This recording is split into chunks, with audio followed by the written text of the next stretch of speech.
ఏపీలో ఎన్నికలు సమీపిస్తున్న నేపథ్యంలో సామాజిక సమీకరణాలు తెరపైకొస్తున్నాయి. ముఖ్యంగా కాపు సామాజిక వర్గం చుట్టూ రాజకీయాలు తిరుగుతున్నాయి. పవన్ ద్వారా కాపులు టీడీపీ జనసేన వైపు టర్న్ అవ్వడంతో జగన్ అలర్టయ్యారు. ప్రతిపక్షాలు ఏకమై తన ఓటమికి ప్రయత్నిస్తున్న వేళ సంచలన నిర్ణయాలు తీసుకుంటున్నారు. మరోవైపు ముద్రగడ పద్మనాభం జనసేన వైపు చూస్తున్నారన్న ప్రచారం నేపథ్యంలో వంగవీటి రాధాకృష్ణను వైసీపీలోకి రప్పించేందుకు భారీ స్థాయిలో ప్రయత్నాలు జరుగుతున్నట్టు సమాచారం. వైసీపీ ఆవిర్భావం నుంచి వంగవీటి రాధాకృష్ణ జగన్ వెంట నడిచారు. 2014 ఎన్నికల్లో వైసీపీ సీటు ఇచ్చినా రాధాకృష్ణ గెలవలేకపోయారు. గత ఎన్నికల్లో రాధాకృష్ణ కోరుకున్న సీటు ఇవ్వలేదు. దీంతో ఆయన తెలుగుదేశం పార్టీలో చేరారు. ఆ పార్టీకి మద్దతుగా ప్రచారం చేశారు. అయినా సరే టీడీపీ గెలవలేదు.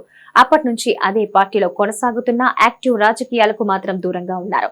ఇప్పుడు మారుతున్న సమీకరణలతో వైసీపీ సీనియర్లు రాధాకృష్ణకి టచ్ లోకి వెళ్లినట్టు సమాచారం. మాజీ మంత్రి కొడాలి నాని, వల్లభనేని వంశీ ఇప్పటికే రాధని వైసీపీలోకి రావాలని ఆహ్వానించారు. అటు జనసేన నుంచి సైతం రాధకు ఆహ్వానం ఉంది. దీంతో రాధ రాజకీయ అడుగులు ఎటువైపు పడతాయోననే చర్చ నడుస్తోంది. నిర్ణయాలు తీసుకోవడంలో తప్పటడుగులు వేయటం, అంచనాలు తప్పడంతో 2009 నుంచి పవర్ పాలిటిక్స్ కు రాధాకృష్ణ దూరంగా ఉన్నారు. గత ఎన్నికల్లో వైసీపీ అధికారంలోకి వస్తుందని తెలియక టీడీపీకి జంప్ చేశారు. 2009లో కూడా ఇదే తప్పిదానికి పాల్పడ్డారు. రాజశేఖర రెడ్డి వద్దని వారించిన ప్రజారాజ్యం పార్టీలో చేరారు. వైసీపీలోకి వచ్చినా ఇక్కడ కూడా ఇమడలేకపోయారు. అందుకే ఒక్కటి 2 సార్లు ఆలోచించి నిర్ణయం తీసుకోవాల్సిన బాధ్యత రాధాకృష్ణపై ఉంది. ఖచ్చితంగా ఆయన వైసీపీలో చేరారని అనుచరులు చెప్తూ ఉన్నారు. అయితే వైసీపీ నేతలు మాత్రం తమ ప్రయత్నాలు వీడడం లేదు. వైసీపీలోకి వస్తే మచిలీపట్నం ఎంపీ స్థానాన్ని కేటాయిస్తామని ఆఫర్ చేసినట్టుగా తెలుస్తోంది. మచిలీపట్నం సిట్టింగ్ ఎంపీగా జగన్ సన్నిహితుడు బాలశౌరి ఉన్నారు. అయితే రాధా పార్టీ మారటానికి సిద్ధపడతారా అన్నది ప్రశ్నార్థకంగా మారింది. వాస్తవానికి ఆయన విజయవాడ సెంట్రల్ సీట్ను ఆశించారు.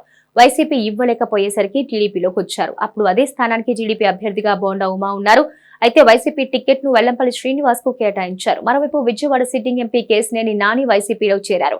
వచ్చే ఎన్నికల్లో ఆ పార్టీ తరపున పోటీ చేరున్నారు. కృష్ణా జిల్లాలో విజయవాడ తరువాత పార్లమెంటు స్థానంగా ఉన్న మచిలీపట్నం ఆఫర్ ను వంగవీటి రాధాకృష్ణ స్వీకరిస్తారా, తిరస్కరిస్తారా అన్నది ఆసక్తిగా మారింది.